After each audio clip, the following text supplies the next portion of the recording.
there has to be that time in your life where you practice for 8 hours a day. I do think that has to happen at some point.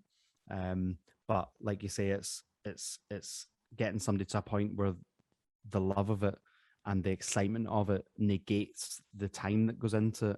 And actually, if you're practicing properly and you're inspired, 8 hours disappears. Warning. This episode contains adult language and adult humor. Since when have trumpet players ever been considered adults? If you are easily offended by these types of conversations, consider switching to the oboe. Welcome to the Trumpet Gurus Hang podcast. I'm your host, Jose Johnson. My guest for this episode is Ryan Quigley. Ryan is the perfect representative of the amazing London trumpet scene. Equally at home blowing through complex changes with his jazz chops, or blowing down the walls with his powerful lead chops, Ryan is a beast on the bandstand and your best mate at the pub. He's thoughtful, funny, and one of the finest all-around trumpet players that you'll find.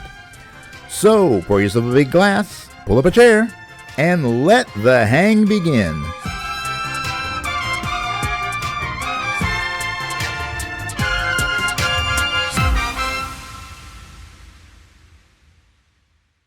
All right, welcome to this episode of the Trumpet Gurus Hang podcast. And I am joined all the way from Scotland. Yes. Well, I'm Scottish, but I live in England. Oh, in England. Well, in England. I'm joined from England. I'm kind of part of the London scene, but I live kind of a bit outside London in the country. So. Oh, okay. Well, that was my mistake. So we're joined from London. We're joined by Mr. Ryan Quigley. Ryan, it is a pleasure to get to meet you and to know you. So, folks, this is a real life hang. This is the essence of what we try to do with the hang.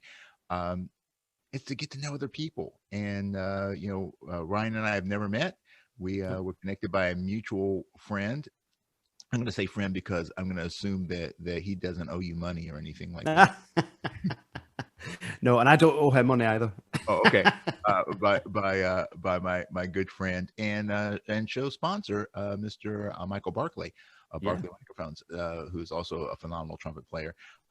So Michael hooked us up, and this is going to be a real life hang. This is going to be us getting to know each other, and you joining in the process. So Ryan, once again, thanks a lot. And I just want to start out with this question for you because. Here, I'm in the United States, and this is one of the powers of the podcast. We've got listeners in, I think last time I checked, 24 countries. Wow. That are listening and watching this podcast. And sometimes it's really kind of, you can't see outside of your own environment, so you know the people in your local scene, or the people in your country scene. But when we start to get outside of that, we kind of lose track of stuff. And it seems to me over the past few years, and especially doing this podcast, that, man, the trumpet scene in Europe is blowing up. The players in England, in Ireland, in Scotland, that area. I mean, you guys are just cranking out some huge talents. So what is it that is developing this level of versatility? I mean, it's not just lead players, it's jazz players, it's classical players. I mean, it's like, and everybody can seem to play everything really well. So what's going on in the scene over there that's turning out these prodigious talents? Yeah, that's a really good question. I've certainly noticed that I'm kind of like mid-40s now. So I kind of certainly grew up when I first started playing. There was no internet, for instance. I think that's been a big game changer for the industry as a whole. But I definitely think music education's probably got quite a lot to do with it as well. So I think, you've got some jazz courses. I can certainly only talk maybe from a kind of UK, Ireland perspective. Although, done a fair amount in Europe. But I think, the advent of music education establishments and, some really great jazz courses with some really great people teaching on those courses, I think has had a lot to do with it.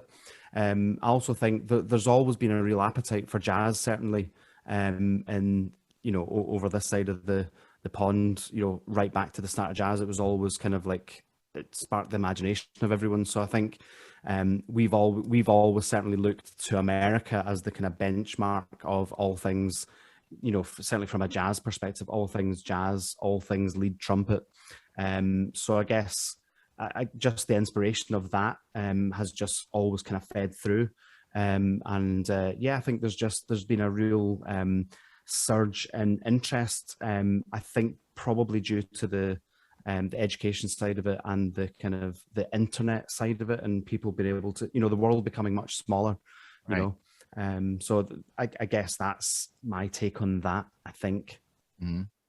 Yeah. So, I mean, I was lucky enough to be able to interview earlier in this series, Tom Walsh.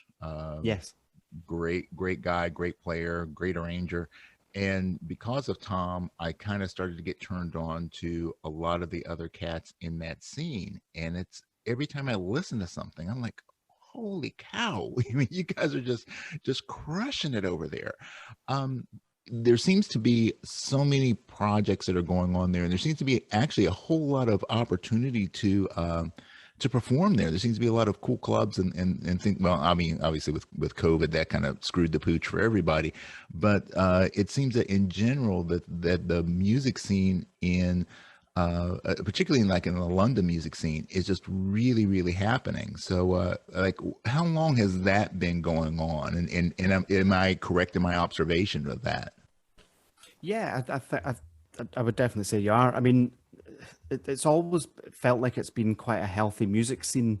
I grew up playing music in Scotland. I grew up in Glasgow. I'm actually Irish. I was born in Ireland, but I grew up in Glasgow.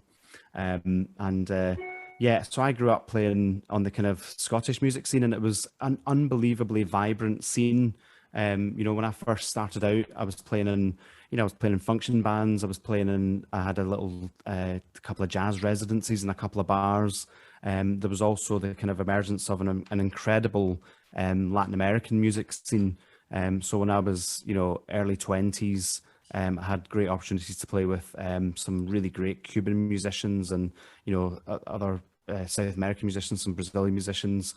So that was an unbelievable experience, and there was a real explosion of kind of like people wanting to learn how to salsa dance and all that sort of stuff. So there was all these clubs popping up, plus there was the kind of late night funk gigs and nightclubs. So it was just an incredibly vibrant time, in the kind of 90s, early 2000s, certainly in kind of Glasgow, Edinburgh, and kind of all over Scotland. Really, there was a really, amazingly vibrant, exciting music scene with getting to meet lots of people that played lots of different instruments and different styles of music. Because when I first started playing, it was very much jazz, classical, quite a bit tunnel visioned, I guess, and then I kind of got opened up to a lot of things.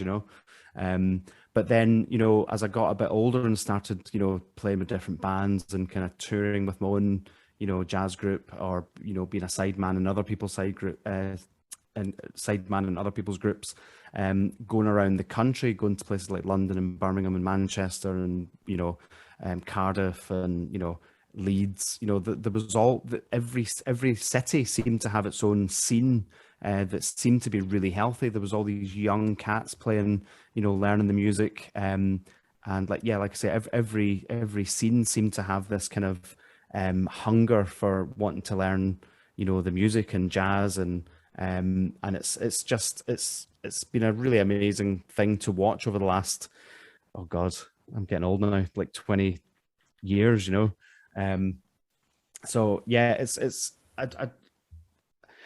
interesting because in the 90s over here, the kind of the 80s and 90s, there was lots of exposure for jazz on mainstream media. So there was television shows. Mm-hmm. I used to watch. There was jazz at the 606. 606 is a great club in London, and they had a jazz series for a couple of years back in the 90s. There was lots of jazz programs on, and they seem to have gone. The people that seem to now be in charge of what goes on mainstream television, they don't seem to be jazz fans at all. In fact, they actively don't like it. I've heard people saying to me at jazz festivals, do we need to use the word jazz? And it's like, you can't be. Don't be apologetic for this music. It's the most amazing art form. arguably the best form of music. You know, you could argue that case. So Yeah. don't diminish it by saying, oh, if it says jazz, people won't want to come. Because actually, now that it's not kind of in the mainstream kind of consciousness over here, to me, it almost feels like it's gone a bit underground and has become more hip because of that again, Right. in a Right. funny sort of way, you know? Yeah. Yeah. Well, I mean, that's kind of interesting because, you know, we have a lot of well, we don't have a lot. It seems like, you know, some of the biggest and most famous jazz festivals actually are in Europe, you know, but, you know, we do have a number of jazz festivals here. And what's kind of, I was having this conversation with a sax player that I worked with recently, and we're talking about the jazz festival, which unfortunately just got canceled down in New Orleans. And when you looked at the lineup, there really weren't that many jazz artists on it. I mean, they still use the word jazz to promote it, but it was mostly pop and rock artists. And you know, it's like, wow, it's so funny that jazz has this very kind of bizarre connotation, I think, with some people. And it's like, well, yeah, it's kind of hip, but you know, we want to say we're going to a jazz festival, but we really don't want to hear jazz. We want to hear something else. Yeah. So, but it seems like it's like here they want to use the word jazz, but they don't want to play jazz, and it sounds like over there they want to play jazz, but they don't want to hear the word jazz. Yeah, you could say that. I mean, do you know what, man? Are you allowed to swear on this podcast, by the way? Oh yes, absolutely. Okay. Do you know, it really pisses me off that thing where you get a jazz festival. And I'll probably do myself out of gigs here by saying this, but you know, you look at a jazz festival. I won't name any festival in particular, but like you say, there's so many bands that they are not jazz groups. You know, they're rock groups or they're big famous. You know, I guess North Sea Jazz Festival is quite a good example of that. You know, it's Yeah. like, yeah, they've got the big jazz acts and all that, but the biggest acts that they put on are, you know, I think Prince has played there, you know, Stevie Wonder, you know, all the Earth, Wind and Fire, Yeah. you know, some like heavy metal groups. It's like, as great as these are, don't get me wrong, you know, I'm the biggest Stevie Wonder fan in the world. Yeah. And there's definitely elements of what he does is jazz influenced. But, you know, I think the year that I was playing there one year with somebody, and the year that he was there, Chris Potter was playing in some tiny little room at the same time. It's like, it doesn't make any sense, you know? Yeah. Yeah. Absolutely. I think, you know, from a promoter's perspective, I get it. You know, it's like, Yeah. it's like, okay, I've got to spend, you know, I don't know, £500,000 or whatever, to put this thing on. This is my exposure. And I can certainly have, you know, Chris Potter, or I could have, you know, you know, somebody else, you know, that's a great player, come over, and I might sell, you know, 10,000, you know, worth of tickets. You know, but if I bring in Metallica, I'm gonna make, you know, I'm gonna sell out. So yeah, it's that's bizarre kind of thing. You know, No, don't run a jazz festival then. Surely there's a way to kind of be pure to the music and yeah, keep building the audience again, you know, because it used to be one of the most popular things in the world. And I think in some countries, you know, you still will sell thousands of tickets. And there's certain artists that, you know, you will still always sell tickets, like Pat Metheny will yeah, always sell thousands of tickets, you know. yeah, I just think if things are promoted in the right way and kind of given the right exposure, people will come. There's a hunger for it. And I'm yeah. seeing it when I go and do jazz gigs in various places around the country. The audiences are getting younger. You know, Uh-huh. it's not like these old dying audience. There are young kids who want to hear this music, and if it was given the right proper kind of like mainstream exposure, more people would come. I'm sure of it. You know, but there's not the appetite in the kind of quote unquote industry to do that for some reason. Yeah. Well, you know, I was recently having a conversation with Harry Kim, on this podcast, and Harry was talking a little bit about, jazz, and how at some point it kind of, at least here in the States, it got too cool for itself, you Right. know, it kind of got it got too elitist, and so that sort of turned the average listener off, because jazz was the pop music of its day. Yeah.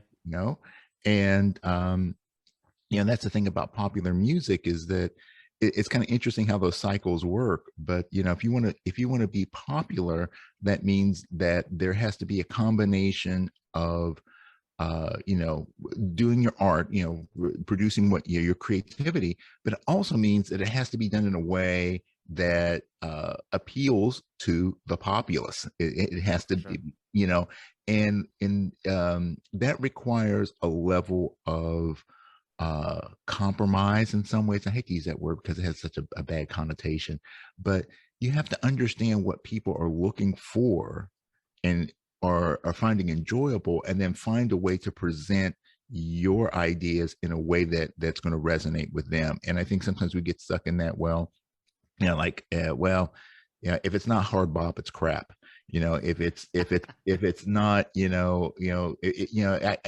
I can't play in odd time signatures, then why am I playing this music? I'm not going to lower my standards.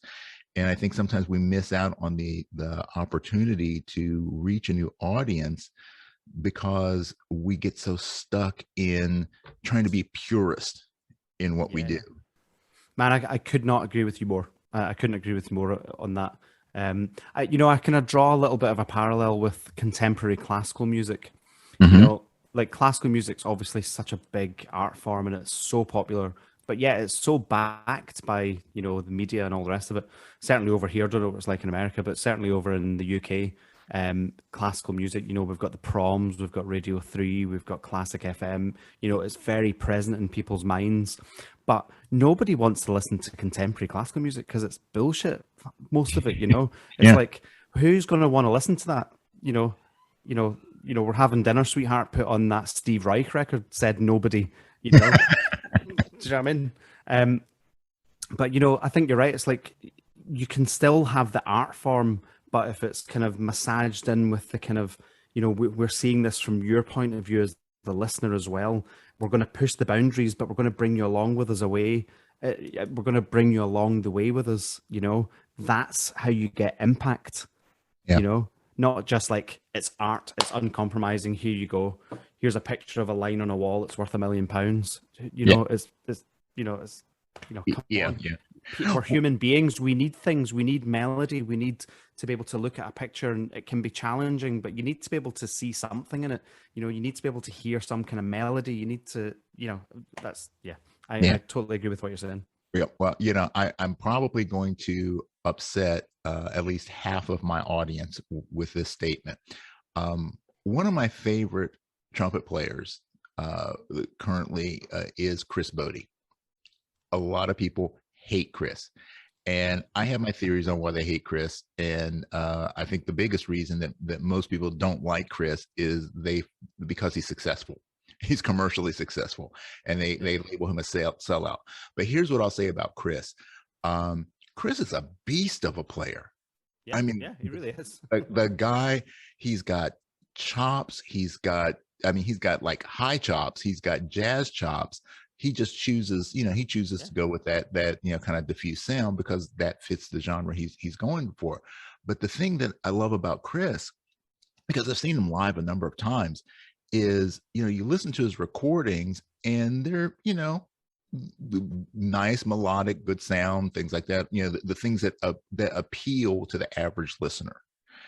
But you go to hear him in a show and he starts to stretch it. I mean, I remember once I'm like, holy crap, is that Woody Shaw on stage? I mean, he was bopping hard and he was going outside, and he stuck it in on one of his really popular tunes. And that, like you were saying, it's like a way of massaging in, like, okay, if you like this becomes almost like a gateway drug. It's like, if you like this, then come to my live show, and then you start to get exposed to these more complex approaches to jazz, which then hopefully will lead you into a further discovery of what jazz playing, and especially jazz trumpet, is.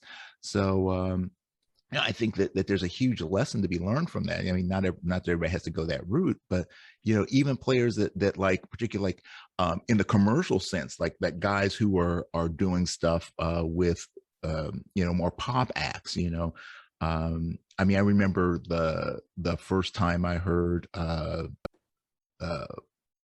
Us Three's that hip hop version Yeah, of Cantaloupe Island. Cantaloupe Island. Yeah, Yeah, and then I heard that trumpet solo on it, and I'm like, no, that's yeah, not pretty, but that yeah, that was bad, and so that got me going down that route with Gerard and Jared or Gerald. yeah. Gerald, Gerard Presenser, yeah. yeah.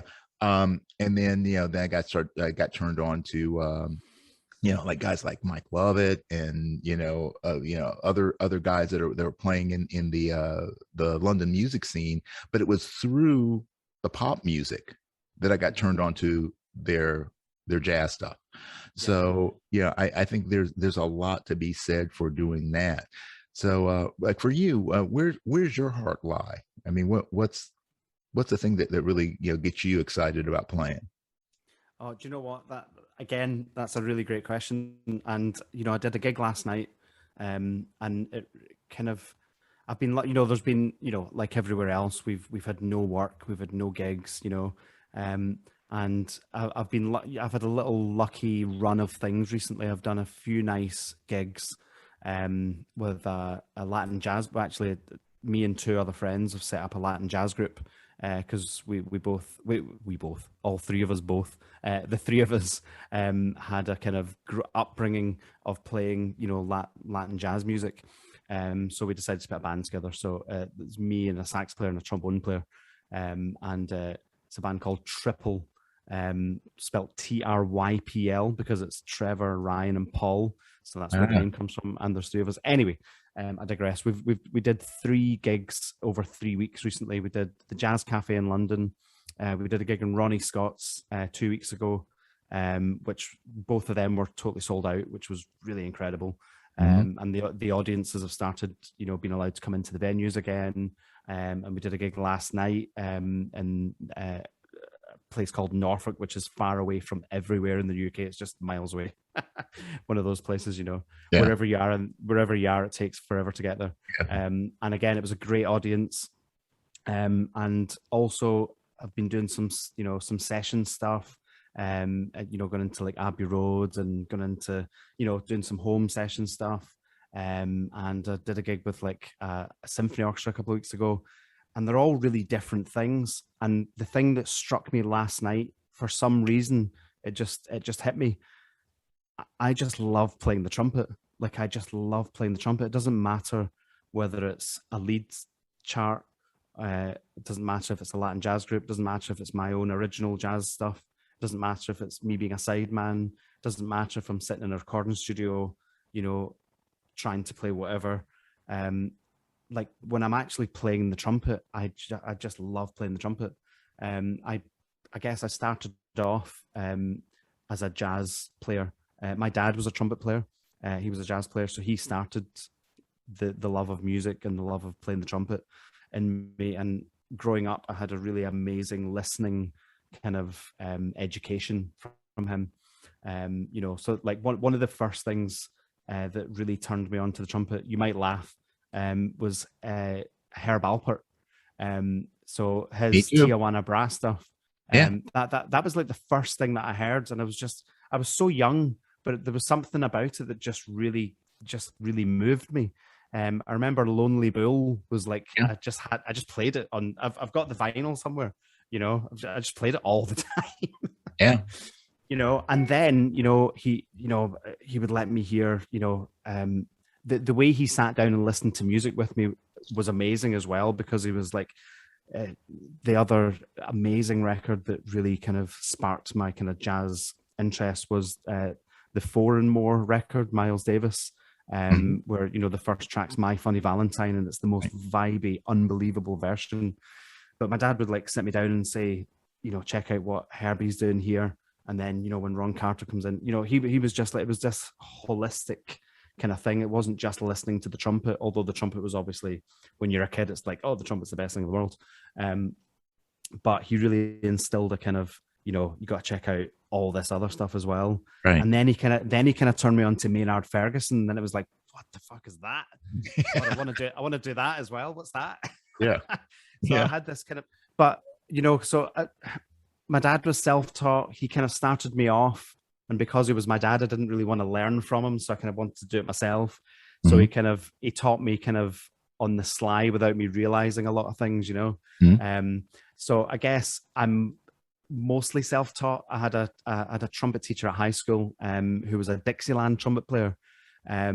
So there was nothing chops technique talked about. It was all music. It was all learn Tiger Rag, learn Mahogany Hall Stomp, learn all this stuff. So, and then he got me sitting in with his Dixieland band when I was like 13, 14, playing like old, you know, Dixieland tunes and, you know, playing tunes with singers and funny keys. And, you know, that was an amazing kind of, amazing musical kind of like upbringing that I feel really blessed to have had. So yeah, I'm rambling now. I don't know where I'm going with this, but I think that I guess my point is whether it was Clifford Brown or Miles Davis or Herb Alpert or Maynard Ferguson or Cat Anderson or Freddie Hubbard or Woody Shaw, all of those people were kind of like right here in my consciousness growing up, and I never distinguished between them. I just thought, that's how you play, that's how you play, that's how you play. So I didn't think, oh, I have to be a jazz player or I have to be a lead trumpet player. It was just like, you know, I want to do all of that. Yeah. Why not? You know? And then one thing that really threw me was my dad said, check this guy out. And I must have been I was probably like 14, something like that. And he put on a video of Art Blakey's Jazz Messengers. It was live at the Smithsonian with Wynton Marsalis, Branford Marsalis, and Billy Pierce. And he was like, yeah, check this guy. And he was a young guy, you know, so I could relate to seeing someone playing this music who was young, you know, because all these other guys were old or dead, you know. Yeah. So there was this young guy. And then he said, now check this out. And it was him playing the Haydn Trumpet Concerto. And it was like, whoa, okay, now I want to do that. So then I started checking out classical trumpet, you know. So eventually I ended up going to music college in Glasgow for a short time. I went for about a year and a half and then had to leave for lots of reasons, which I can tell you about. But I got in doing a classical, even though I was very much a jazz guy. I kind of thought, right, I want to go to music college. I want to learn how to do that. So I'll do a classical trumpet degree.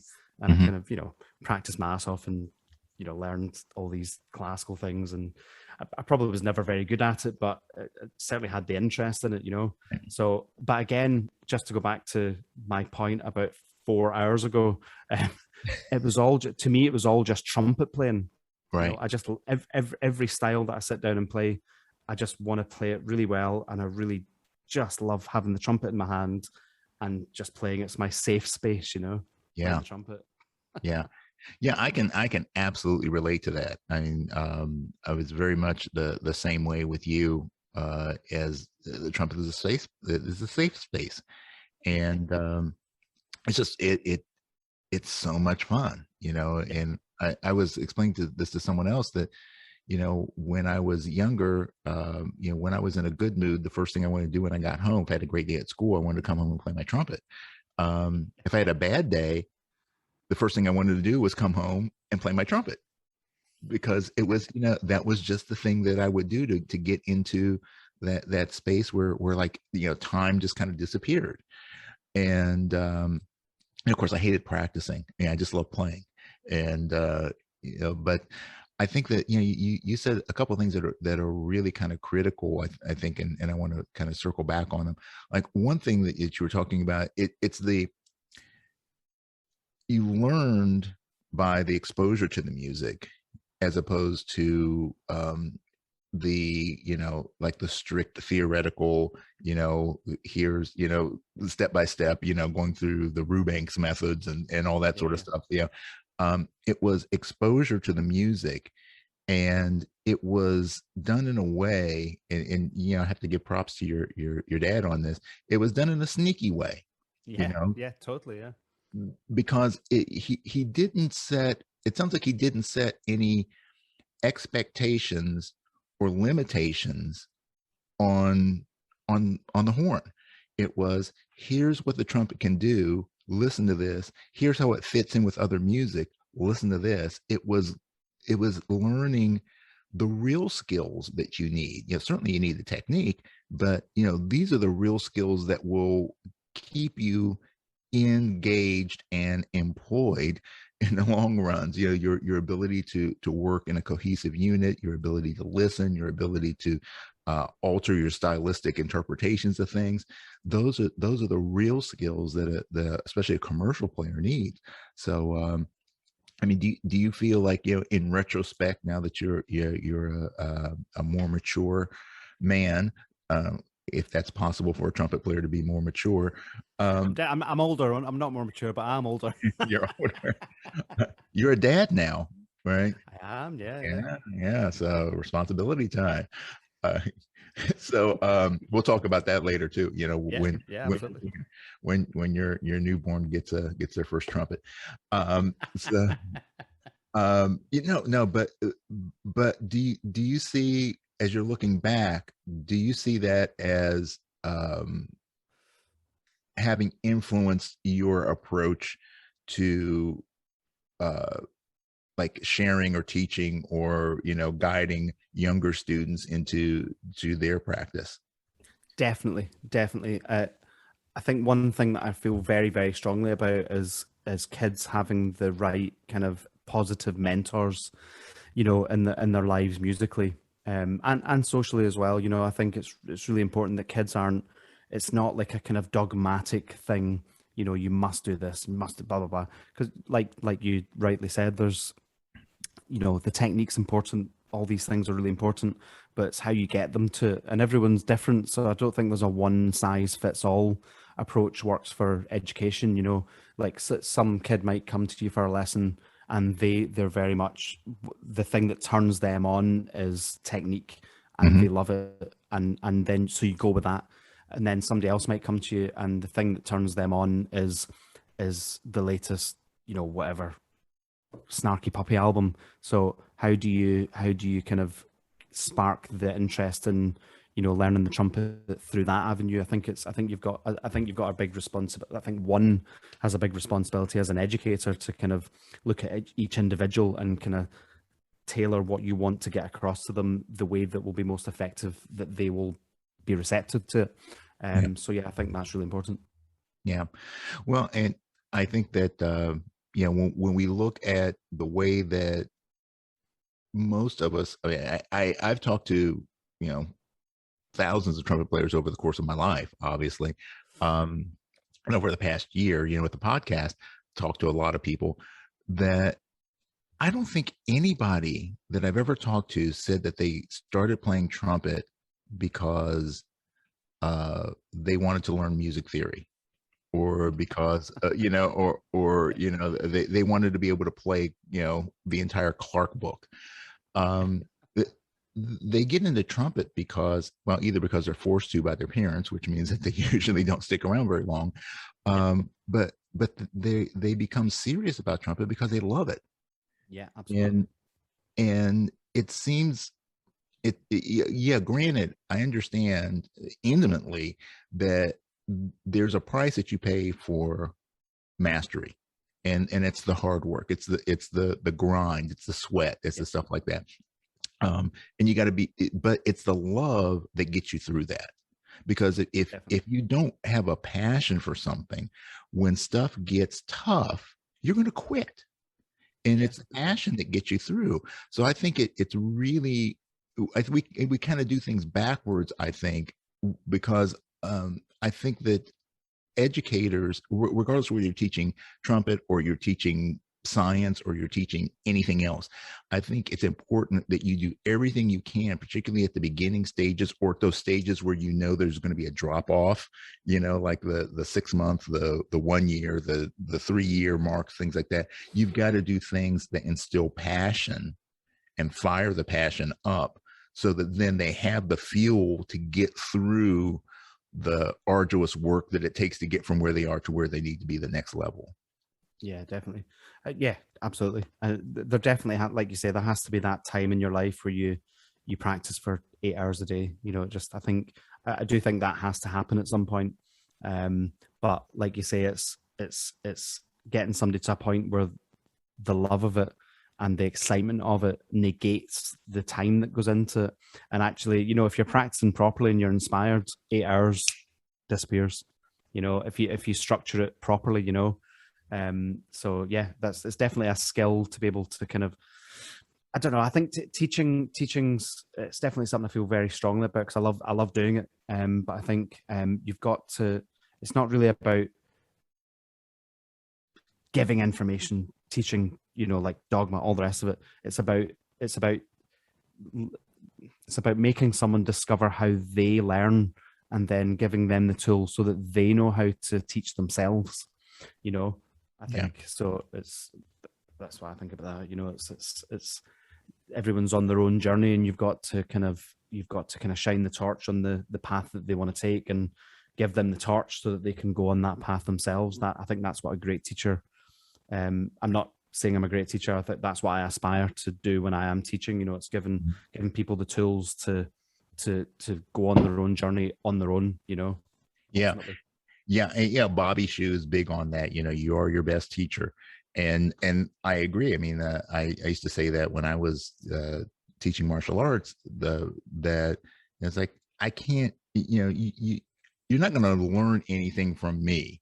You're going to learn it yourself. You know, I can just give you the information. I can point you in a direction. I can give you guidance based on my experiences, but ultimately, whether you get this or not is up to you. Yeah. You know, so and you know, you got to figure out your own way of taking that information and incorporate it into, you know, your practices. So yeah, I think that you know, there's a great benefit that comes from standardization and from creating methodology and things like that. You know, it has its place, but I think sometimes we just get so locked into this is the one way, and I agree. the individual nature of the human mind, you know, you can't get away from that everybody is going to learn differently, and everybody's going to come with their own sets of pre-wired skills and pre-wired you know, difficulties. So how do we take what someone has that's really on track and keep it moving forward, and how do we, you know, navigate around the stuff that needs a little bit of help? Yeah, I mean, let's just think about what we do. We play music. We play. I think that's a really important word. Even if you're doing a concerto, you're playing a concerto. It's play.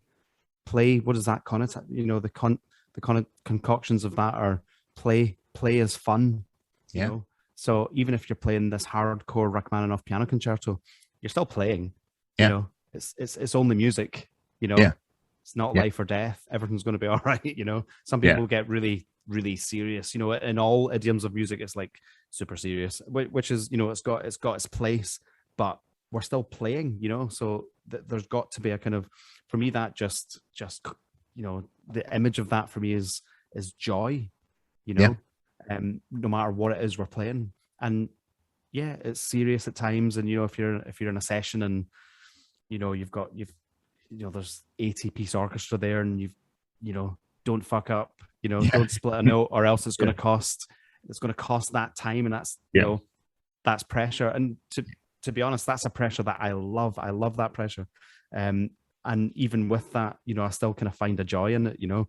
Yeah. Obviously there's times where things might not go and you feel a bit under pressure and all the rest of it, and that's where the kind of the experience comes in, and the kind of determination side of things come in, and the kind of, hopefully, the kind of hours of, you know, you've got this, you know what to do, just you know, calm down and focus.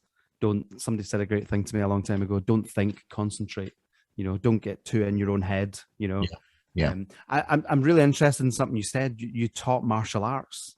Yeah.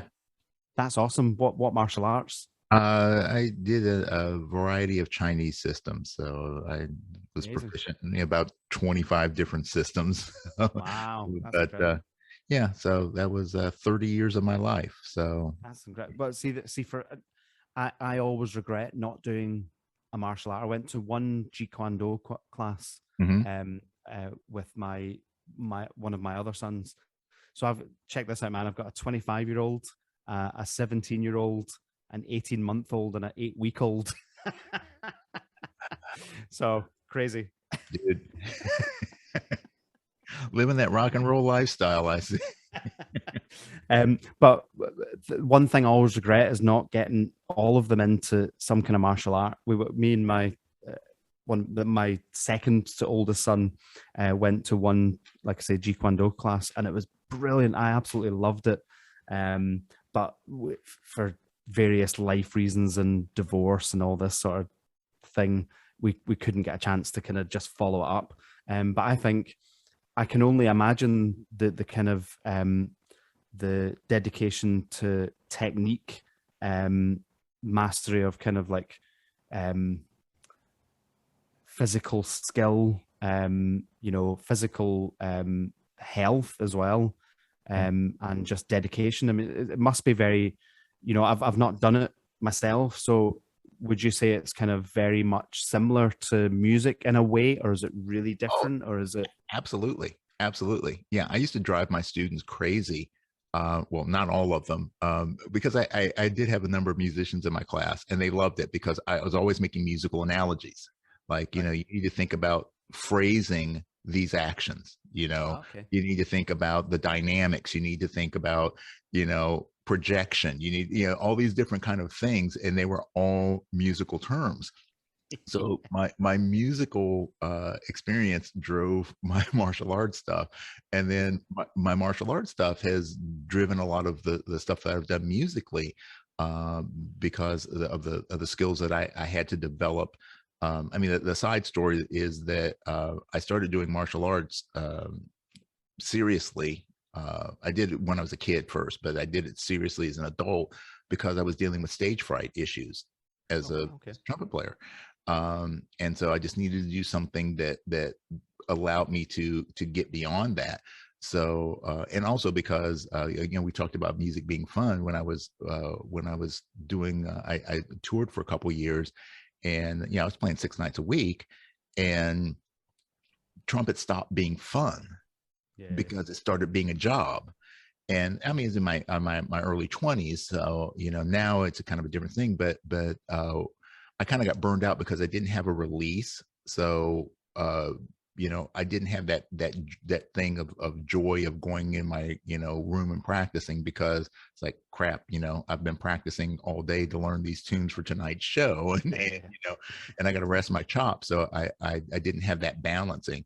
So I decided later in life, when I got to, research on martial arts studies, it's like, I got to get music back into my life, because that's going to be my balance. I need to have a creative outlet that was different than what I was doing for my vocation. So now I see how they both have worked together to create this kind of dynamic balance. But yeah, I mean, the mindset, the philosophy, the training, all of that stuff, it all relates. And it's not that it's not because those two are unique, but what I've learned is that it's the same in anything. To get mastery in anything, it's the same process. And it's just one will resonate with you easier. And so that will make more sense. And then the trick is to then extrapolate and take out, well, what is the real stuff that's the beneficial stuff, and then apply that to the other things in your life. So that's amazing. That's my approach. Respect to you, man. That's amazing.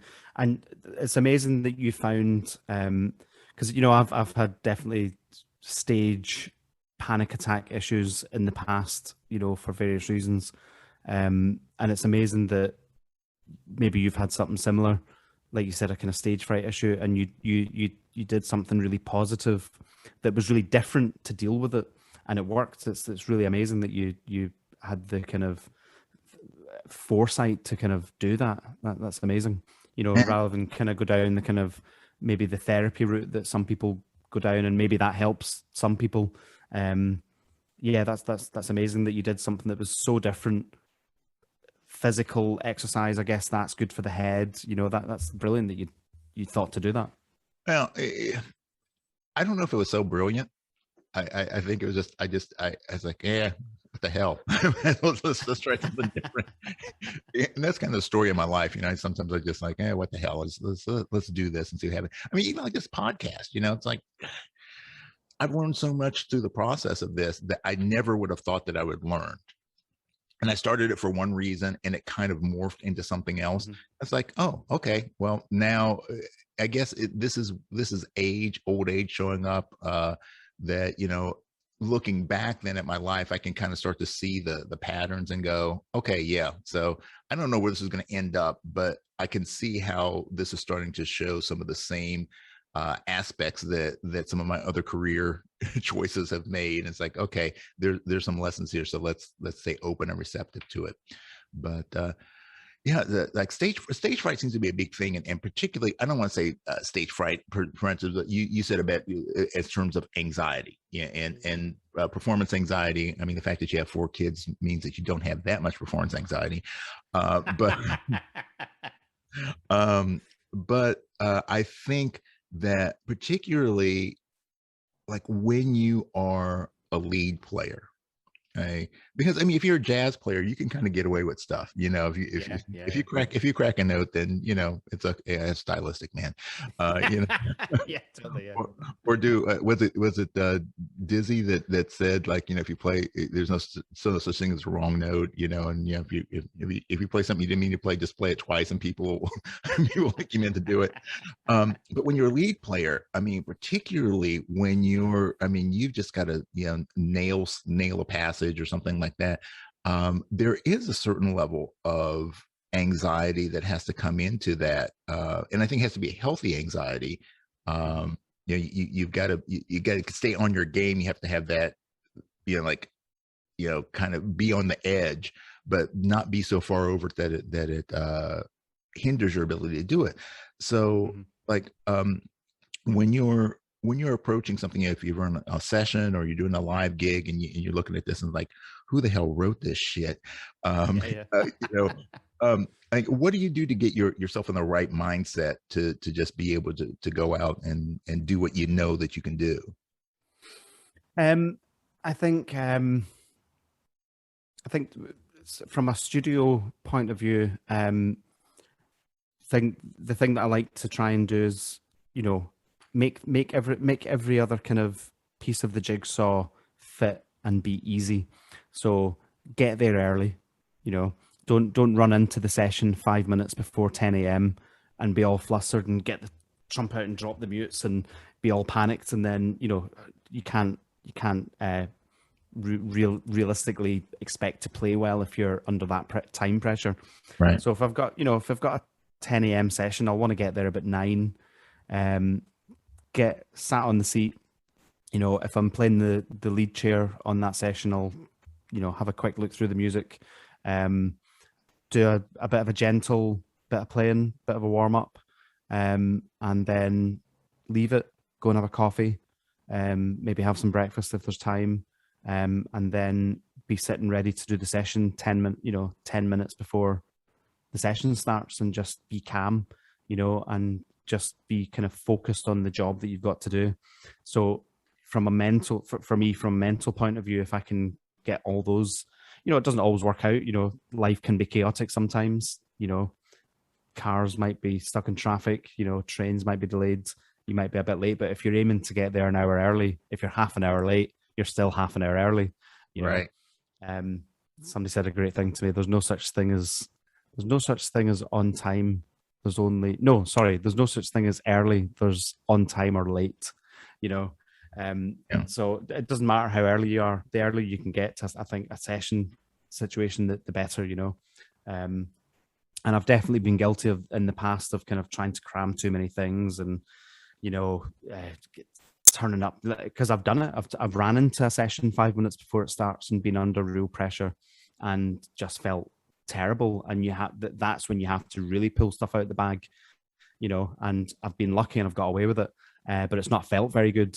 So it's great getting somewhere early, like I say, getting warmed up, getting set up, being calm, drinking some water, and just focusing on the thing at hand, playing the trumpet, playing the dots, If it's on a gig, similar, you know, it's obviously a bit more relaxed on a gig. But as far as kind of like reading the stuff, I'll definitely flick through, and if there's something really technically difficult, I'll play through it maybe very slowly a couple of times, because I think I've discovered for me, rather than trying to play something really notey and technically try and hammer it up to speed and get it wrong 10 times, just play it through twice slowly, correctly, and then when it's up to speed, it's usually fine, you know. And if there's anything rangy in it, you know, it is what it is. I'm lucky that I have that kind of ability to play those notes, so it's not something that I worry about anymore.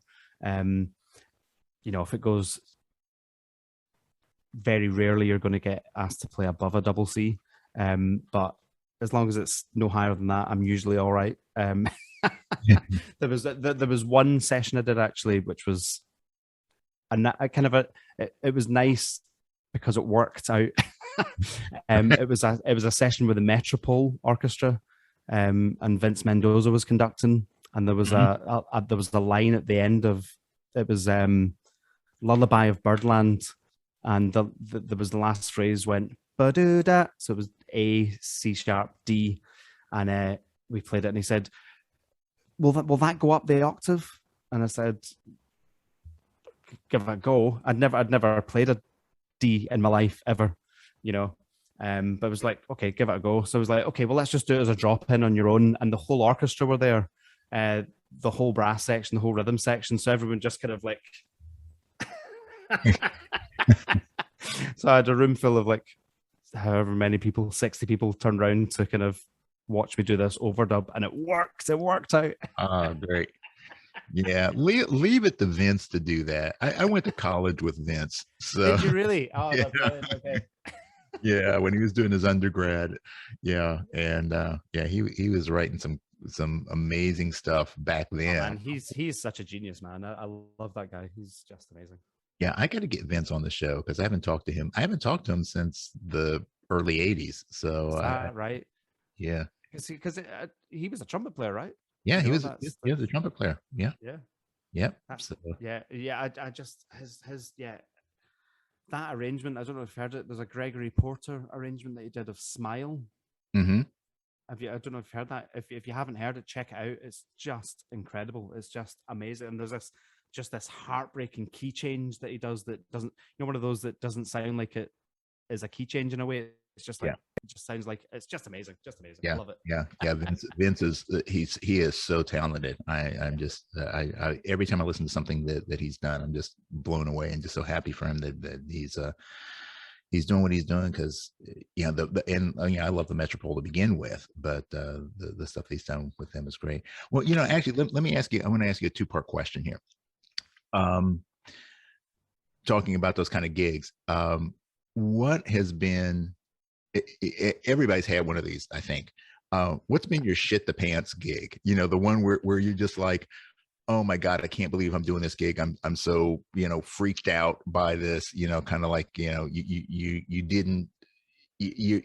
getting yourself so kind of worked up because maybe it's the biggest stage you've ever played on, or the artist that you've always admired that you're, you know, afraid that you're just gonna, you know, make a fool of yourself in front of. But what's been the one gig that you like really were stressing about doing, and then how did it turn out for you in the long run? Great question. One, I mean, I think there's been a lot of gigs that I've stressed that thought, shit, man, I'm out my depth here. But one that really springs to mind was when I was quite young. I would have been probably like 23, 24, that kind of age. And there was it was a tour of Scotland put together by a jazz promoter in Scotland, who the jazz promoter that does the Edinburgh Jazz Festival.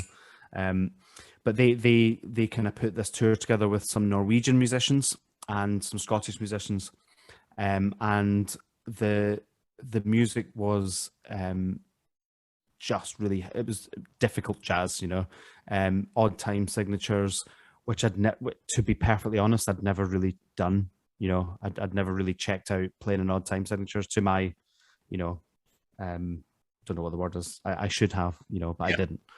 So there was these tunes in like, 7 and 4 and changing as well. And like the forms were difficult and the chord sequences were just super hard. They would have been hard enough in 4, but the forms were just really hard. And I was so out of my depth, because up until that point, I had got away with being a kind of ear player. So I knew loads of standards, and I could play over them, but I had never really properly started checking out harmony at this point. So I was just reading, because I never really read chord sequences. I just knew the tunes. Right. So I didn't really know how to go about reading a chord sequence. So it was like you would have been as well putting up a page of Japanese in front of me and saying, do a speech with this. Yeah. I had no idea. So we did the first sound check, and the rhythm section were just all over it. If you've ever been to a jam session, that there was one, just a very quick aside. I sat in at a jam session when I was like 18 or 19, when I shouldn't have. It was the Mingus big band were in town that night, and the rhythm section and some of the horn players got up and played this tune, and it was just all blues, right? But I was this like skinny young 17-year-old 18-year-old kind of like guy with a trumpet, like in my hometown, kind of like, I'm going to get up and play. And they were kind of burning through all blues, and there's all these great songs. Like, oh, this is great. So I got up to play, and as soon as I started playing, the rhythm section went swirly and weird and out, and just really fucked me up. I think because they were just like, who's this? We haven't invited him up. We're going to really screw with him. And I got completely lost, and I played and I tried to get back in, and I played a really long solo, like too uncomfortably long, It was horrible. It was so horrible. And then I come off stage, and this guy was like, "Hey man, that was a long solo." It was like, when I don't even know who it was. It was like the alto player from the Mingus big band. It was like, that was a long solo. And I was like, I said something like, I didn't know how to, because I didn't know how to stop, because I didn't know where the form had gone. Right. So I just said I didn't know how to stop. And he said, "Man, just take the horn off your mouth, man." So anyway, we do this first, rehearsal sound check on the day of the gig, playing all this really complicated music that I just couldn't play a lot of it, and it got to the break between that and the gig, and I knew I had to go on and do this gig, and I was just like, it was the most uncomfortable I've ever felt on a stage, I think. I'm sure there's probably been others that I'm forgetting, but that was definitely like, that really gave me an amazing kick up the ass that I needed, because guess what? After that, I checked out playing in odd time signatures, and I started studying harmony a bit, and I kind of, maybe everyone needs that experience, because up until that point, I kind of thought I was doing all right. I was kind of playing these standards, and, I'd written the odd tune, but I was kind of maybe getting away with it a bit more than I realized. And then I had that experience, and I was like, okay, I've got to go back and do some serious homework now. So it was ultimately a good thing. And then the next time I did another gig with the same kind of group of musicians playing similar music, it was like, okay, this is how it should feel. This is good. Okay. Yeah.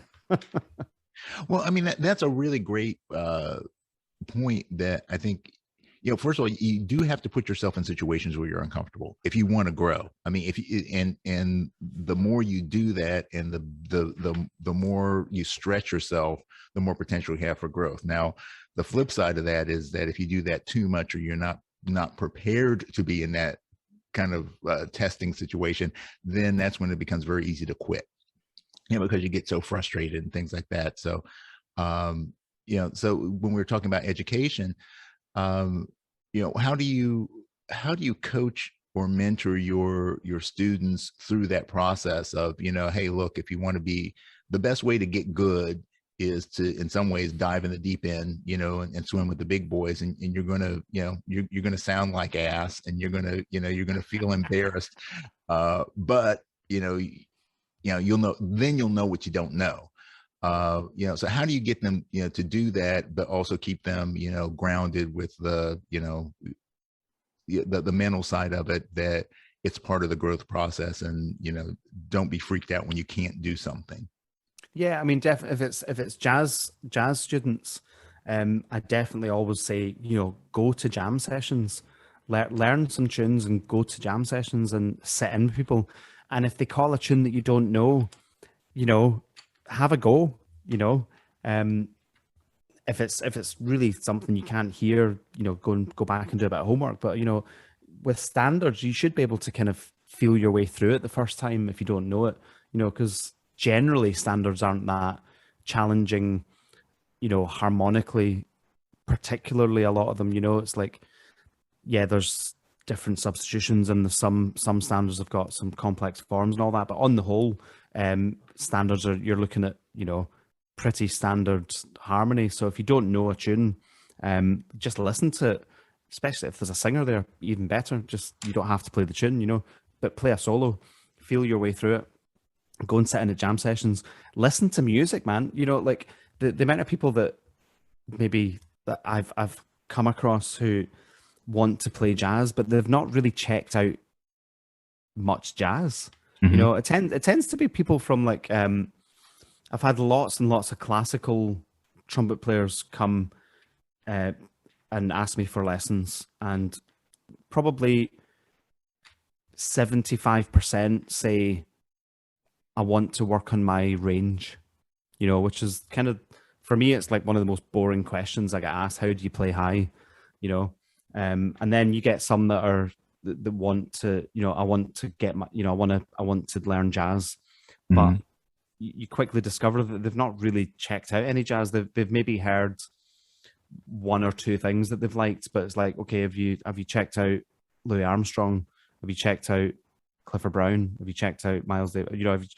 You list a load of names and they haven't heard of half of them, Yeah. and they don't listen to the music. I think jazz especially, I think all music, but I think jazz music, especially folk music as well.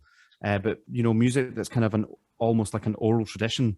It's like learning a language. So if you're going to learn German, you can't learn it by reading German out of a textbook. You can only really truly learn it if you experience how it sounds. You listen to people doing it. You copy people.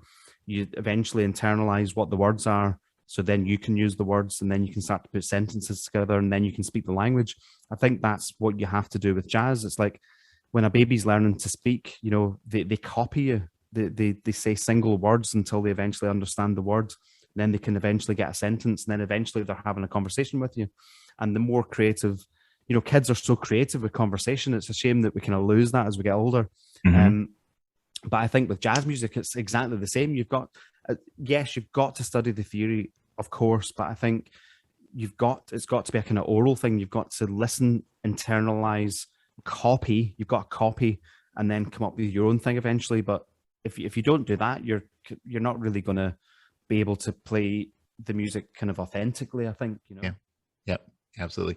Yeah. I mean, that's one of the things, we were talking earlier about how, I kind of use music in my martial arts teaching and martial arts in my music and stuff like that, I use that analogy a lot in pretty much everything I do, is that, kids, when they learn, whether it's learning to walk or learning to speak, um, but especially speech, because it relates to music so well, is they don't, you don't teach a kid how to speak by teaching them grammar and syntax. You don't teach them how to structure a sentence, do the diagrams and all that sort of stuff. And okay, here's your adverb, here's your adjective. You don't do that. Yeah. I tell You you just, what, because if you did do that, you'd get a whole generation of kids that wouldn't speak. exactly. But that's what we do with music. Yeah. It's, we want to teach the theory first, and then hope someday that they'll be able to be expressive. And I'm a firm believer, like I said, this is what I used to do with my martial arts students, is that I would rather have you do something with feeling and intention, like for performances and stuff like that. I would rather have you do it wrong, but convincingly wrong, than to try to be so technically accurate that it has no feeling. Because you can teach technique, but you can't teach feeling. And so if you work on your feeling first, if you learn what you want to feel and you feel comfortable expressing what you want to feel, then the technique is simply a way of helping you to express it clearly and consistently. Yes, But absolutely. but if you've got great technique and you've got shit to say, then you're just going to be really clear at expressing complete bullshit. So get the feeling right. Yeah, yeah, absolutely. I couldn't agree with all of that more. Absolutely. Yeah. So, well, speaking of, like listening, um, you talked about, Herb Alpert, you talked about, Maynard, Winton. And if you had to point to like one person that was, like most influential in bringing together your concept of sound and approach to the horn and playing, and helped you best to become Ryan, who would that person be? Oh man, that's a really hard question. If I was really, really pushed to pick one person, because probably in my initial years when I heard Winton as a young kid, that really, really blew my mind. And I wanted to be that guy, Mm-hmm. not only from a jazz point of view, but from a classical point of view. And he made it look to me like it was because I never thought you could do both, because I'd never really checked out any classical playing. I just thought it was this other thing over Right. there, the classical music, and he brought it here, and he was doing both. So I think from an initial young adult point of view, I would have to say Winton was the biggest influence on me. As having checked out everyone else, and having still checking out everyone all the time, he was the guy. But I think because he was so relatable age wise, Yeah. he really and also he was so amazing at everything. His classical albums were unbelievable. That Carnival album where he's playing all the Arbin stuff. Yeah. I mean, it's just crazy playing. And plus, the Jazz Messenger stuff that he did, and Mm-hmm. then he did, and then he brought out that record. Well, the first record he brought out, I loved. Winton. It was just called Winton Marsalis. Right. It was the Mm-hmm. record with Ron Carter and Tony Williams and Herbie's on it as well, isn't he? And plus his rhythm section, I think Kenny Kirkland might be on it. Anyway, that record, and then he brought out like the next record after that. I think I heard was like Black Codes from the Underground, Mm-hmm. which was just like an unbelievable record. So I think the combination of him playing the classical stuff and playing the jazz stuff, I think probably had the most profound influence on my overall kind of concept of music. Oh, look at this! I've just been handed a gin and tonic from my fiance. How lovely is that? Oh, that's lovely. Can you send one over for me? It's too early, but I'll have one anyway. I had one last night, so yeah. I was being profound. Now she's taking the piss out of me, but that's okay.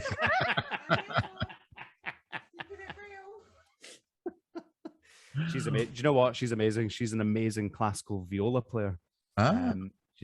She's absolutely like virtuoso level amazing. So yeah, I've got a lot to learn being around her. She's opened my eyes and ears to a lot of amazing classical music, chamber music stuff, and all that.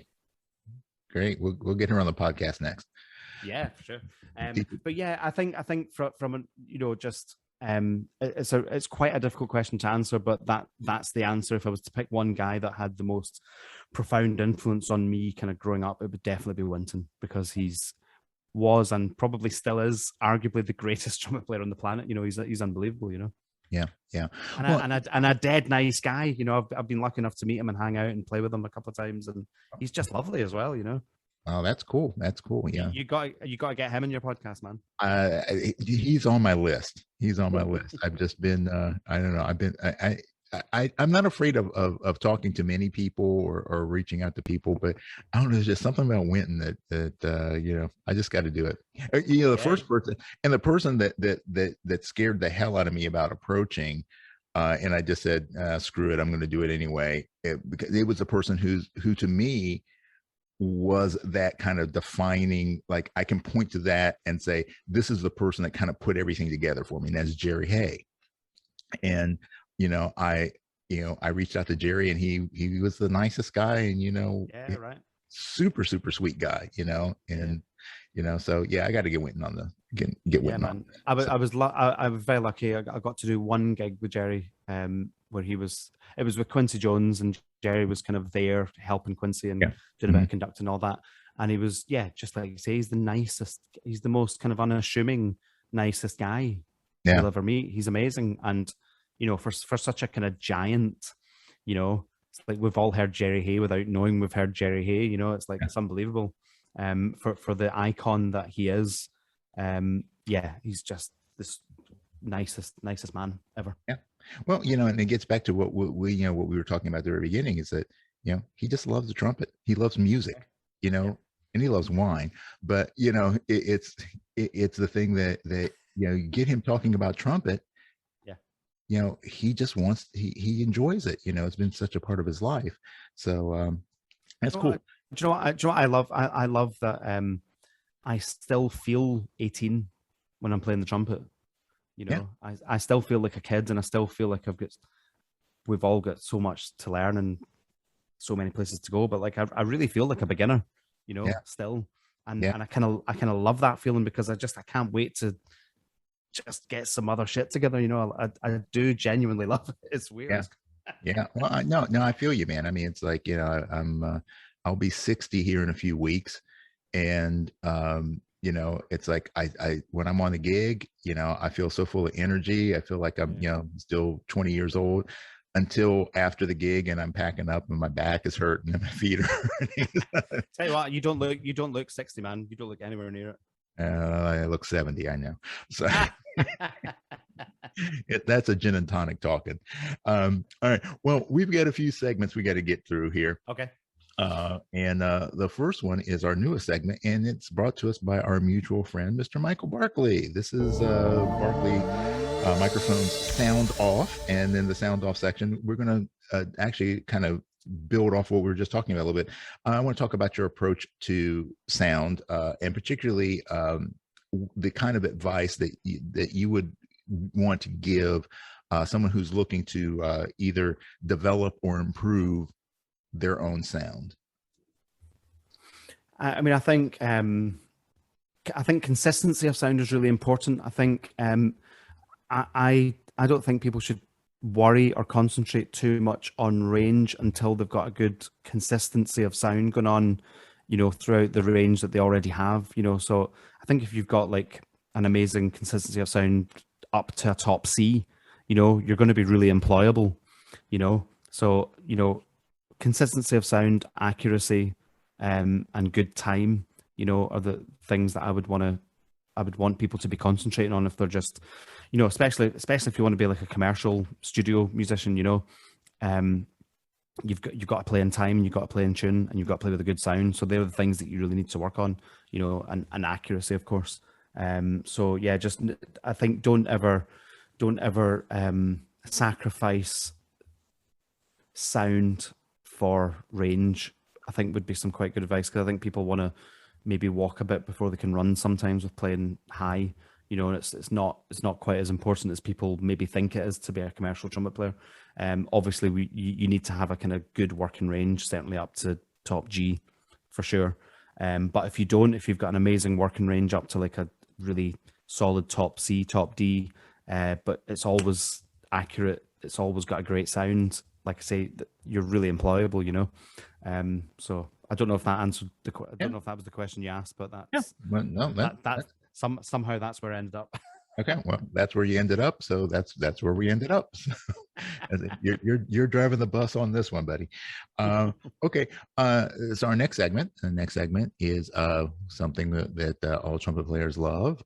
This is our geared up segment, and this is where we talk about the kind of gear used, and in particular, what my approach to this is, again, making it a little more informational, because anybody can look up and see, what kind of gear you play or who you endorse, but it's what you look for in gear, particularly from the perspective of a commercial player. So if you're giving advice to someone who's looking to upgrade their gear, what are the considerations? What are the things that they should be looking for, testing out to find the best gear for the kind of work that they do? Well, I think if you're looking for new gear, I think the first question you should ask is, do you actually need to look for new gear? Like, what are the specific problems you think you're having for you to want to go down that route? Would be the first thing I would say. You know, because I'm sure we're all guilty of kind of new shiny mouthpieces. We all love it. And I've played on every mouthpiece you can imagine, from like a 1 Bach to a Maynard Ferguson cup, and everything in between. And they all do different things.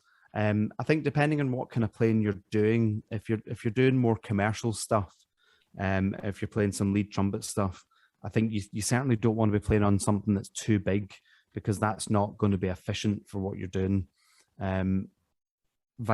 Conversely, if you're playing kind of like orchestral studio stuff or orchestral music, or kind of more something on that, you don't really want to be playing on like a high compression small mouthpiece, because that's not going to sound right.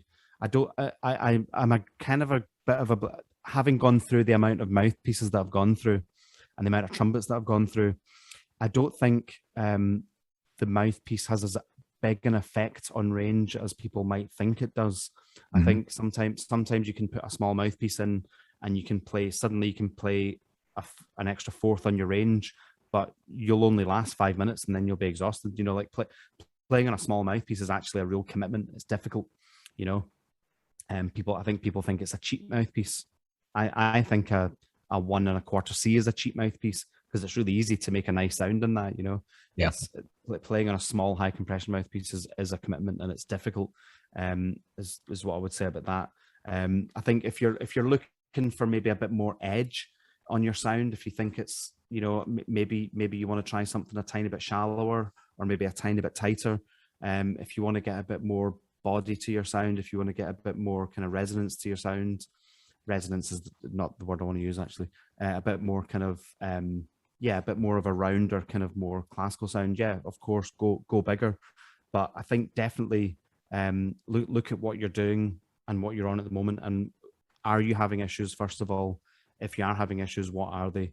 And like I say, basically I guess you could draw like a kind of, as far as mouthpiece goes, from big to small, they do a certain thing, and maybe you want to find something a bit more in the middle that does most of the things that you want to do. So, because you don't want to move on to something that is going to stop you playing the things that you currently play. So I'd maybe, if you're like coming from a classical background and you're playing on like a really big mouthpiece, maybe just try something like a 3C or even a 7C, because they're smaller, but they're not crazy small, and they might give you that extra. I remember when I was very young, I moved from a 1 1/4 C to a 3C, and the 3C felt like a lead trumpet mouthpiece to me, and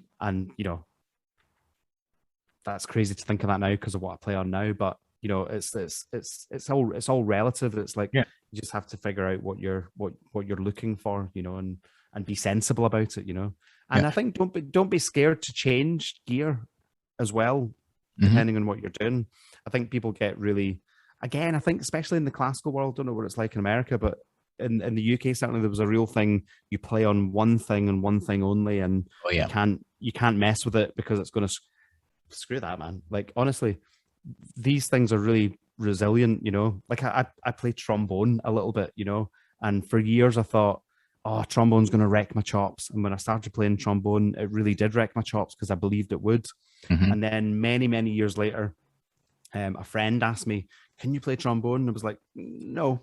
And he said, would you mind learning trombone? I'm writing this thing and I'd love you to play trombone on it. And I was like, okay, I'll give it a go. I'm kind of older and, like you say, not wiser, just older, more experienced. And I thought, what? I didn't have any worries about it, and it didn't do me any harm. And actually, if anything, it helped the trumpet playing in a way.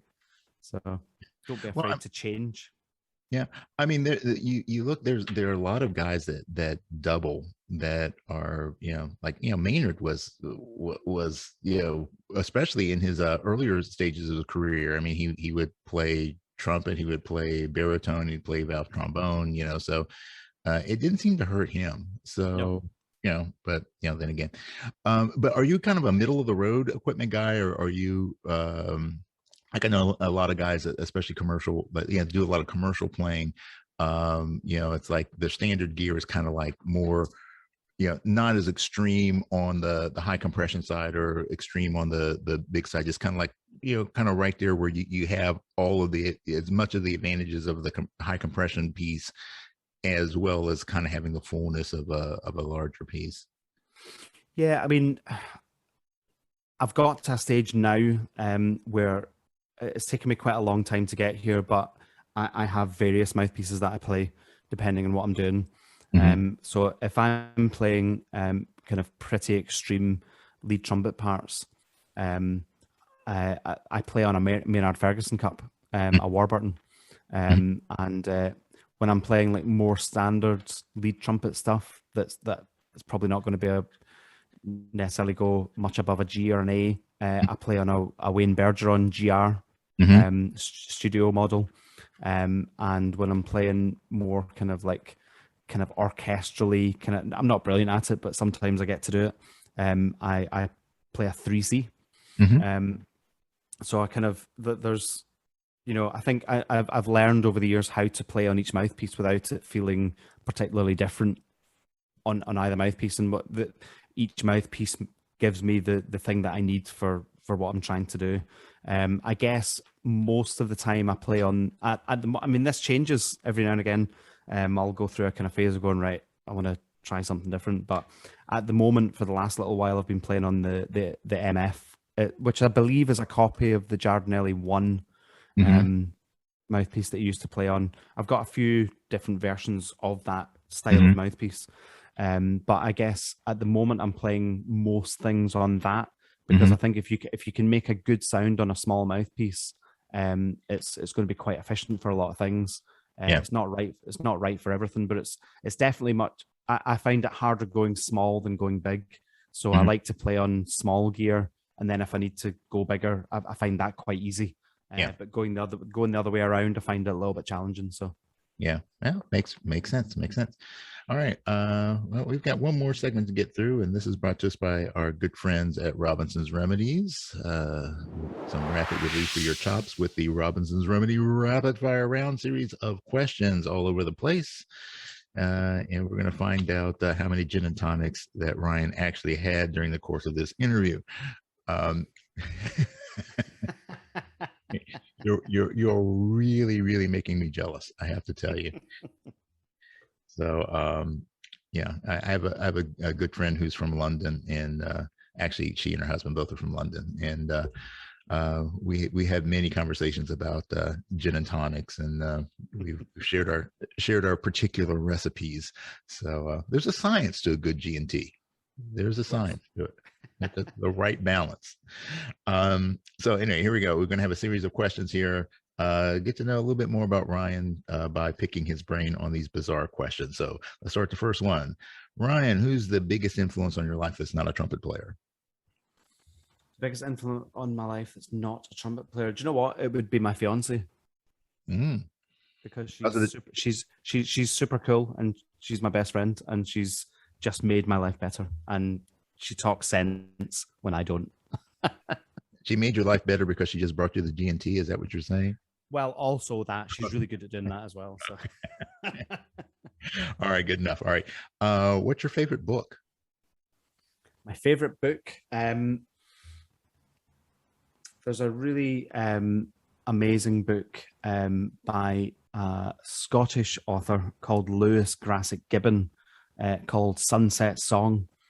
Which is really quite amazing. It's a really earthy book. It's set during the First World War in kind of rural Scotland, and it's about the land and how the land changes through the seasons, and how that kind of relates to how a human changes through their life. It's a really profound book. It's a beautiful book. I love that book.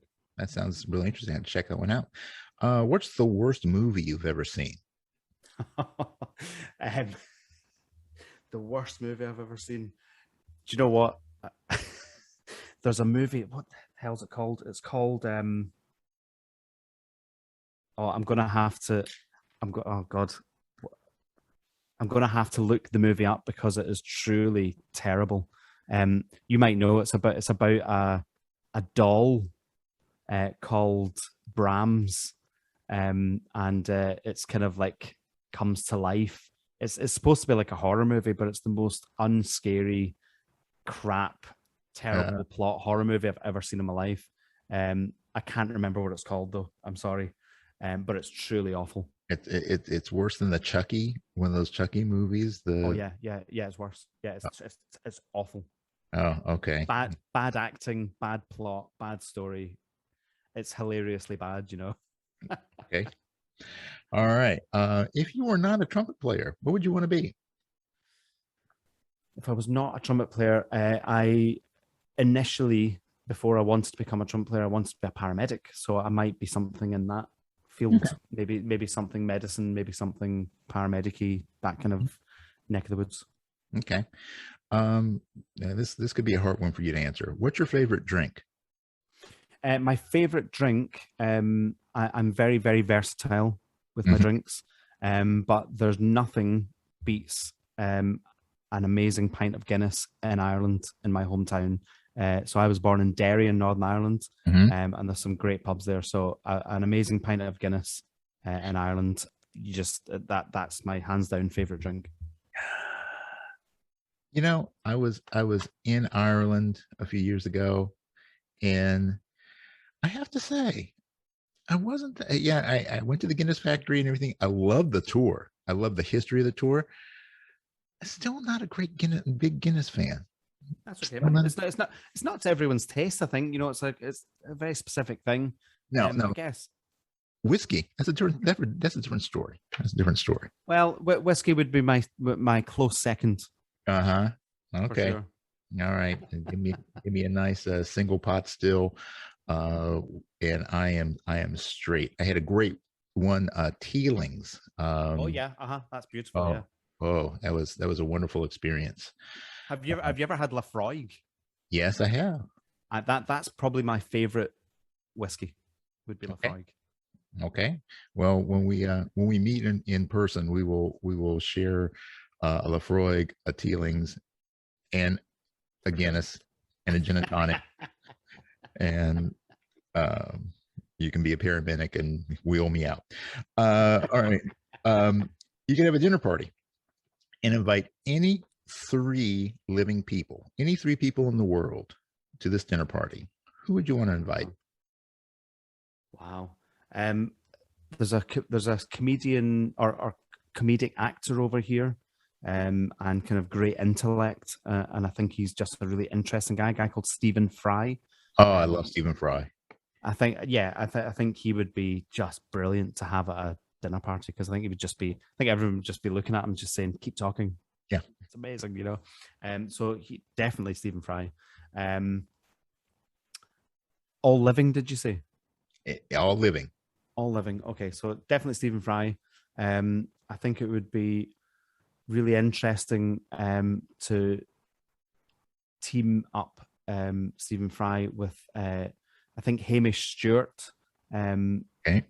fantastic singer and bass player from the Average White Band, Mhm. who very lucky to know, but I've never had a dinner party with him. And he's just a dead cool, dead nice guy. And that's a tricky one. A third person.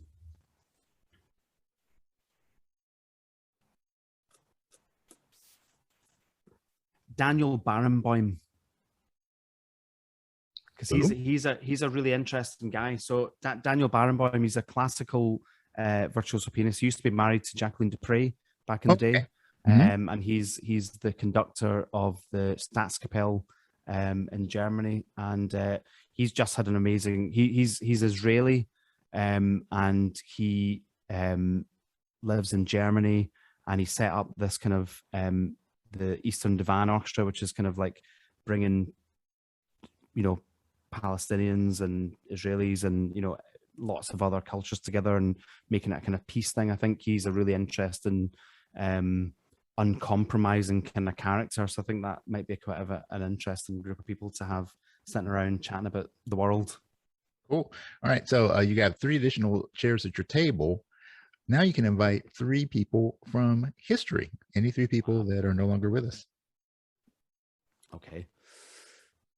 I think it would be really cool to have Louis Armstrong there. No, well, of course. You know, I think he'd be he just seemed like the most kind of like fun, alive trumpet player, you know. He's like the perfect trumpet player, you know. I think it'd be interesting to have Mozart there. Because I think he could be the kind of the craziness. Probably Neil Armstrong. You know, someone that stood on the moon and looked at the earth. Yeah. You know, there's only a handful of people in the history have done that. You know, I can't imagine how life altering that must be.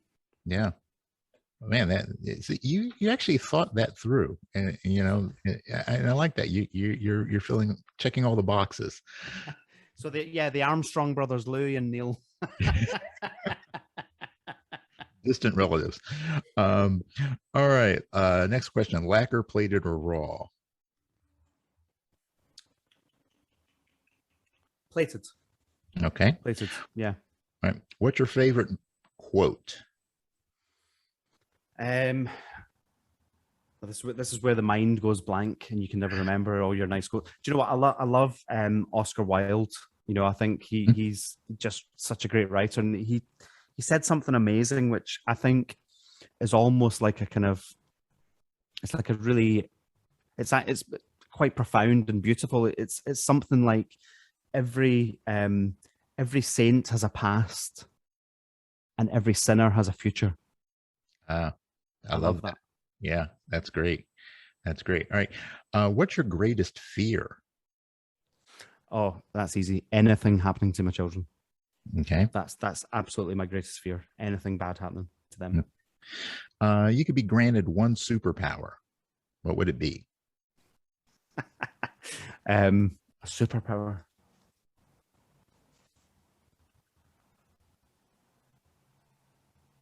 I guess to fly. That would be pretty cool. Okay. Because I'm scared of flying. Yeah. Well, you know, I'm scared of planes. So if I could fly myself, you know, that would be pretty cool. that's one way of doing it. All right. What aspect of trumpet playing do you find to be the most overrated? Oh, playing high notes for sure. Okay. All right. What aspect? And you know, and I'm saying that as a lead trumpet player, you know, but people concentrate on it too much, you know. Right. And yeah, and I think that's an important thing to, you know, because there's certainly been a lot of discussion, and I use that word loosely, on the internet about high notes and things like that. And yeah, you know, it's necessary, and it's especially if you want to be a commercial player, like you said, you do have to have there's certain requirements of what what you need to do, but it's not the be all end all. But it certainly helps if you have them, you know, as part of, I would say, as part of a balanced diet of trumpet playing. For sure. Yeah. Right. What aspect do you think is the most underrated? Good time, I think, is really underrated. I think people really neglect that. Yeah. Okay. You have the ability to go back in time and give your younger self one piece of advice about music. What would it be? One piece of advice. I think I would. It's partly music related, but I think I would tell myself to get savvy with technology earlier. You know, because I've come to it so late, man. You know, like I've only in the last couple of years started being able to use things like not Pro Tools, Logic. I've got Pro Tools and I don't quite know how to work that yet, but I'm quite good at Logic now, and I do a lot of home recordings for people. But I wish I was really good at it, and I wish I'd started it earlier. So I'm at the beginning. I feel like I'm at the beginning of that journey, and I wish I'd got on that ladder 20 years ago. You know. Yeah, very true. I mean, You really, it's really hard to be, especially in terms of doing session work. It's hard to do that if you don't understand the technology these days, because, COVID Yeah. proved that to us. The people who embrace the technology were the ones that were still working. Yeah, for sure. Yeah. Great. Well, you're back there and you're giving your younger self one additional piece of advice, but this is about advice about life. What would it be?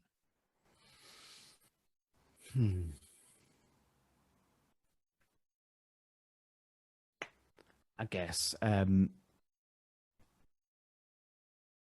a really hard question. That's a really hard question. Because again, there's so much I've done wrong in my life.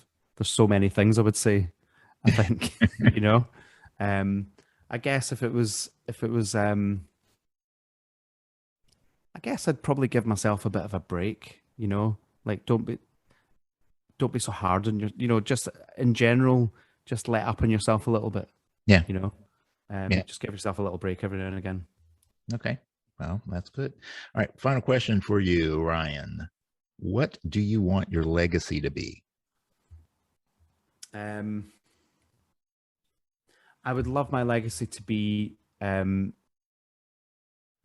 people remembering me as being a nice person, and a good guy, and a good family man, and someone who was a really good trumpet player and who was just nice. I just want to. I would love to be remembered fondly, you know.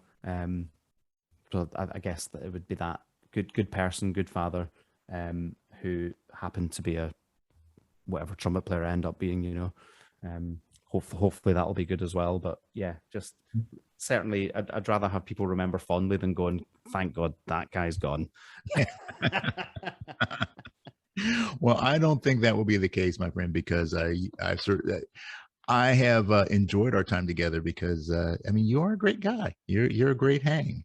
So it's lovely. It's lovely to finally talk to you, because, like I say, I've been checking out what you've been doing. You're doing a brilliant thing. So thank you for doing it, first of all.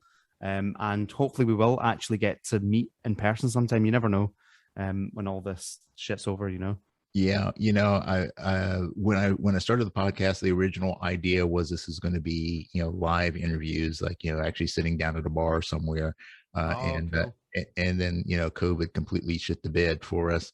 But the advantage of it is that I do get a chance to talk to people all over the world now, Yeah, so that's a good thing. But I'll tell you what, yeah.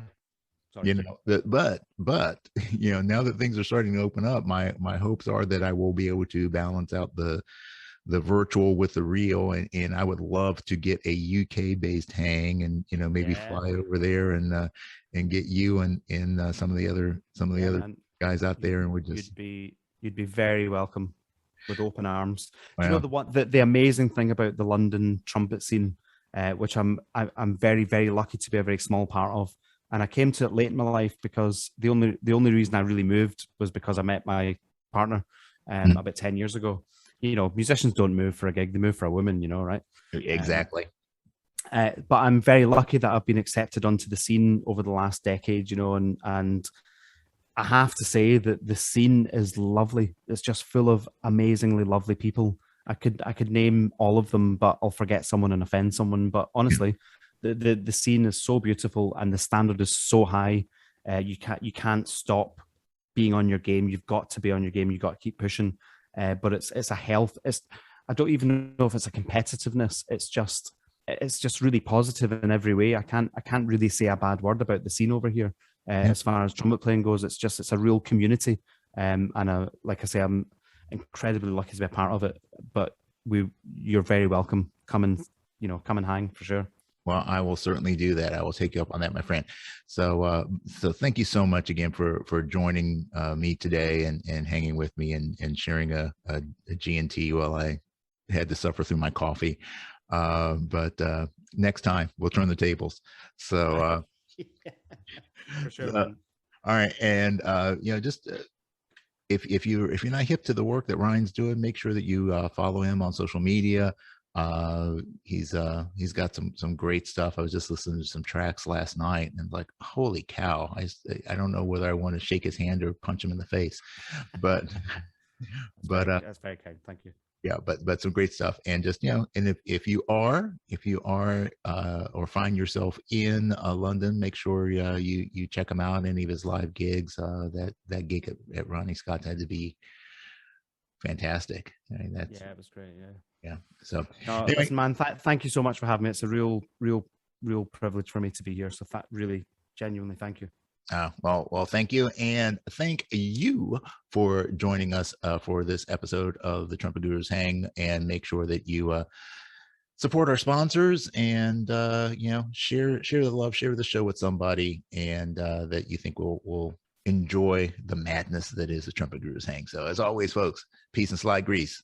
We're out.